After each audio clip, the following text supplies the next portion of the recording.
বিস্তারিত জানাতে আমাদের সাথে এই মুহূর্তে যুক্ত হয়েছেন সহকর্মী আহসান রাজীব। রাজীব, ক্রেতাদের উপস্থিতি কেমন দেখছেন দোকানগুলোতে? দাম নিয়ে তারা সন্তুষ্ট কিনা?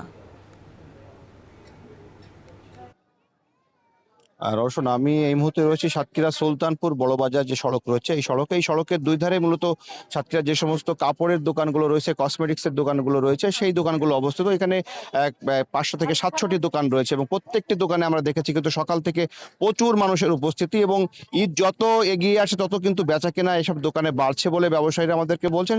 শুধু সুলতানপুর বড়বাজারের এই সড়কটি নয়, এখানকার যে সমস্ত বিপণী বিতান রয়েছে, একই সাথে যে সমস্ত ব্র্যান্ড শোরুমগুলো রয়েছে, প্রত্যেকটি শোরুমে কিন্তু প্রচুর ক্রেতারা এখন আসছেন। মূলত এখন এই যে মার্চ মাসের শুরুতে যে সমস্ত সরকারি চাকরিজীবী এবং বেসরকারি পর্যায়ে যারা চাকরিজীবী রয়েছেন তারা বেতন পেয়েছেন এবং তার কারণে কিন্তু এই সমস্ত দোকানগুলোতে এখন বেচা বিক্রি বেড়েছে বলে ব্যবসায়ীরা বলছেন। তবে এবার কিন্তু সবচেয়ে বড় কথা যে এবার এখানে দেশীয় ব্র্যান্ডের পোশাকের চাহিদা সবচেয়ে বেশি, কারণ এখানে যেহেতু সীমান্তবর্তী একটি এলাকা এবং এখানে কিন্তু অন্যান্য ভারতীয় পোশাকের চাহিদা থাকে। তবে এখন যেহেতু ভারত থেকে পণ্য কম আসছে সে কারণে কিন্তু দেশীয় যে সমস্ত ব্র্যান্ড রয়েছে সেই সমস্ত দেশীয় ব্র্যান্ডের পোশাকের প্রতি মানুষের চাহিদাটিও বেড়েছে। একই সাথে ব্যবসায়ীরা বলছেন যে এবার দেশীয় ব্র্যান্ডের যে সমস্ত পোশাক রয়েছে সেগুলো কিন্তু বেচা বিক্রি ভালো। তবে এখানে বেশিরভাগই আমরা দেখেছি যে সমস্ত রেডিমেড পোশাক রয়েছে সেগুলো বেশি বিক্রি হচ্ছে। একই সাথে কিছুদিন আগেও আমরা দেখেছিলাম সিট কাপড়ের দোকানগুলোতে ভিড় ছিল, কসমেটিক্সের যে সমস্ত দোকান ছিল সেগুলোতেও কিন্তু ভিড় রয়েছে। সব মিলিয়ে এবার বেচা কেনা যেমন বেশি হচ্ছে, একই সাথে মানুষের অর্থনৈতিক লেনদেনের পরিমাণও কিন্তু বাড়বে বলে এখানকার ব্যবসায়ীরা বলছেন।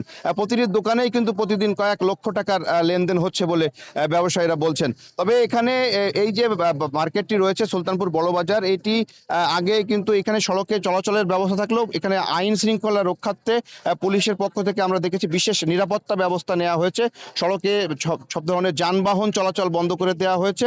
শুধুমাত্র মানুষ হেঁটে এই বাজারের যে সড়কটি রয়েছে বড়বাজারের সড়ক, এটিতে তারা কিন্তু মার্কেট করতে পারছেন, যে কারণে মানুষ কিন্তু বেশ নির্বিঘ্নে, সাধারণ মানুষ তারা কিন্তু নির্বিঘ্নে এই মার্কেটটিতে এসে তারা কিন্তু তাদের ঈদের কেনাকাটাগুলো তারা করছেন। তো সব মিলে এবছর বেচা বিক্রি গতবারের তুলনায় বেশ ভালো হচ্ছে বলে ব্যবসায়ী আমাদেরকে বলছেন এবং আগামী 29 রমজান পর্যন্ত কিন্তু এই বেচা বিক্রি অব্যাহত থাকবে এবং প্রত্যেকটি দোকানেই কিন্তু ভালো পরিমাণে তারা মুনাফা করতে পারবেন বলে আমাদেরকে জানিয়েছেন। তো এই ছিল আমার কাছে সাতক্ষীরা সুলতানপুর বড়বাজার থেকে সবশেষ তথ্য।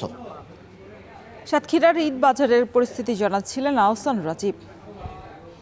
সময় হলো আরো